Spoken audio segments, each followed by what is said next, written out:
everyone, it's Miss Allison. I hope you're having a fantastic day. We're going to take a look at your work. Now this is kind of a rare opportunity in English class.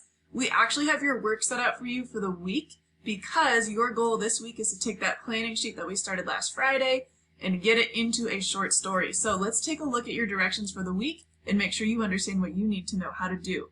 So this is going to cover Monday through Friday. The directions here say this week you are drafting your short story on this document.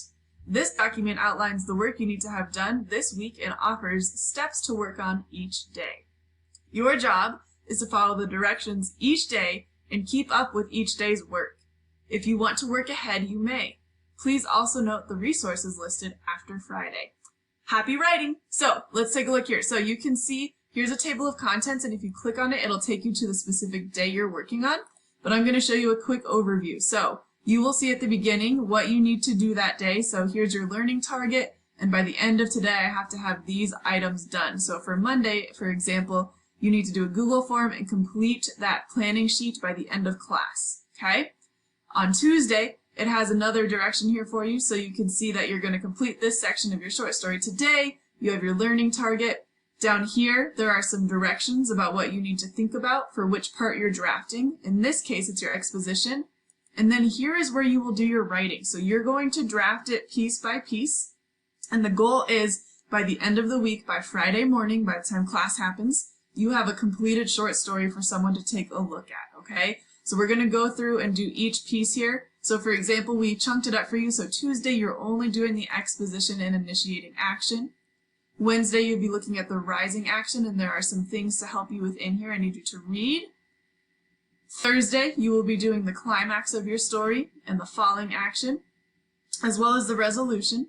And then Friday, we have just a note here to please be ready for our short story drafting time, or our workshopping time, okay? So please be ready for that, okay? So you can see each day is broken down for you. Now, if you want to work ahead, you may. If it makes more sense for you to write the beginning and then the end, that's fine.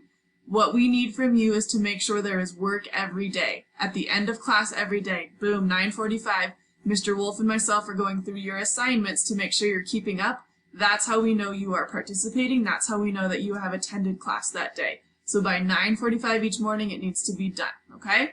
That piece of the story. If you need help, you can come to office hours. There's also some other things for you. Help, I'm stuck. Here are some great links to some resources that can help you. If you are done early, here are some ways to continue to deepen your writing and challenge yourself. And we're going to offer a new thing. So if you are wanting to work with some other peers or get some feedback during class, we are going to offer breakout rooms from 9 to 9:30 on Tuesday, Wednesday, and Thursday, your writing days. So if you want to do that, you can read these directions and follow those, and have about half an hour to check in with somebody else. Okay? Awesome. Please make sure you're also checking Schoology, because we will have a few quick synchronous sessions in the morning like we've done before, just a quick 10-minute meeting. So please make sure you're checking that so you know when and where to meet and what you need to work on that day. All right, guys, happy writing.